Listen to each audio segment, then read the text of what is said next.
Welcome. State and federal authorities in the United States have expressed grave concern over the potential loss of life caused by Hurricane Ian, which has left a trail of devastation in the U.S. state of Florida. This is Fort Myers, where Ian made landfall. The city's sheriff said he estimates casualties were in the hundreds, with thousands still waiting to be rescued. And this is a map of Fort Myers and the surrounding Lee County on Florida's west coast. Well, you can see it now from satellite imagery. The eye of the storm passing directly over the county. Here's how that looked from space. Images captured by the International Space Station. The hurricane's power reached the upper level of Category 4 with sustained winds of 241 kilometers per hour. Well, President Biden gave this statement about the scale of the damage. It made landfall yesterday, and it is still moving across the state today. This could be the deadliest hurricane in Florida's history. The numbers are still unclear, but we're hearing early reports of what may be substantial loss of life. More than 5,000 members of Florida's National Guard have now been mobilized by Governor Ron DeSantis, and he addressed the unprecedented nature of this weather event in his morning briefing. The amount of water that's been rising and will likely continue to rise today, even as the storm is passing, is basically a 500-year flood event. But people should just understand this storm is having broad impacts across the state, and some of the flooding you're going to see in areas hundreds of miles from where this made landfall are going to set records, and that's going to obviously be things that that will need to be responded to. And some Florida communities were particularly vulnerable to flooding and storm surges caused by the hurricane. If you have a look at this map, it shows the U.S. National Hurricane Center's storm surge warnings from this morning, centered on the communities of Cape Coral and Fort Myers. Cape Coral is a city of around 200,000 people. And as you can see, it's dominated by this continuous network of canals, making it extremely vulnerable. According to the local real estate agents, it has almost 400 miles of waterways. Well, here's what the city looked like from the ground. Yesterday, residents who had not evacuated Cape Coral were ordered to shelter in place, and they have since been stranded. Back up the coast in Fort Myers, these are hotel residents who have been waiting out the storm without power. One local official in the city described the devastation. To say it's devastation would be a severe understatement. Just watching people's belongings and homes and things float by, it was a very tough scene to witness. We have lost most of our entertainment district, many businesses, many homes. They're starting the search and rescue efforts as we speak. If I could relay anything to anyone, please stay away. Fort Myers councillor there, just you can hear the emotion in his voice, and just have a look at this. Have a listen. Oh!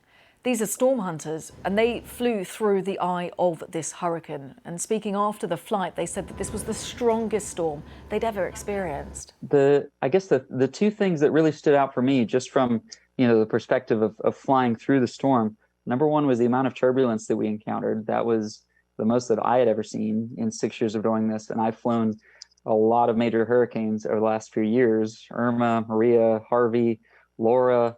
All of these are big storms. Never seen that much turbulence before. And the other thing was lightning. Just tons of lightning, especially in and around the eye wall of the storm, which is something that you really just don't see all that often. Well, Ian was downgraded to a storm as it passed over Florida, and it's now reached the Atlantic, where it's expected to once again grow and gain hurricane status. It's expected to strike the North Carolina coast on Friday, and it's left massive destruction in its wake. Not only home floods, but also the damage has triggered house fires and major damage to infrastructure, with FEMA warning that the water could contain toxic chemicals and dangerous debris. They gave this message to those in need of rescue.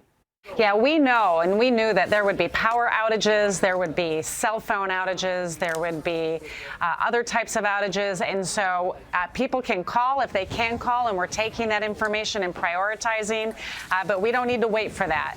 The teams know what the areas are, they're getting direction from the local officials, and they're going to search all of the areas that have had the hardest impact first to make sure nobody's trapped and we can get people to safety.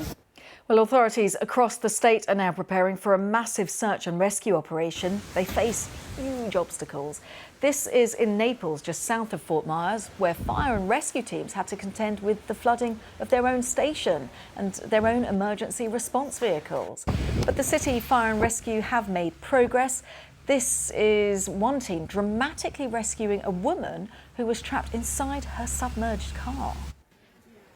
This hospital in the town of Charlotte had to be evacuated. The ground floor was flooded. Serious damage was done to its intensive care unit. And also areas of Florida less affected by the storm have had to provide assistance. These are the dog teams from Miami on Florida's east coast preparing to deploy to the west to assist search and rescue efforts. They're going in. They're going into this area that has been so horribly, horribly hit. And they're going to bring rescue, they're going to bring hope, they're going to bring love. Well, speaking in just the last half hour from a forward rescue centre in Charlotte, Governor Ron DeSantis paid tribute to all those involved in this recovery effort. From the wee hours of the morning, there have been people that have descended on Southwest Florida to be able to offer assistance. And so we've seen a number of efforts on the barrier islands to bring people to safety. Well, the storm has left many homes and businesses without power, such as this motel in Fort Myers. Over 2.5 million customers without power this morning. And this map from the tracking website Power Outages shows us where the blackouts are concentrated. Well, we spoke to one woman in Tampa who was still without electricity. We knew that we would lose power. We live in an area that's tree-lined. So we lost power at 5:30 p.m. yesterday. We are still without power. There's debris in the yard and the neighbourhood. We have trees down. Well, our correspondent John Sudworth is in Orlando. He's been analysing the scale of the task ahead for authorities. It's only now that the hurricane has passed through and the weather has cleared that they can begin to assess the damage here. You can see the boats, hundreds of thousands of dollars worth, piled up on top of each other here, and the harbour walls themselves pushed back by the force of the wind and waves and brought onto the shore.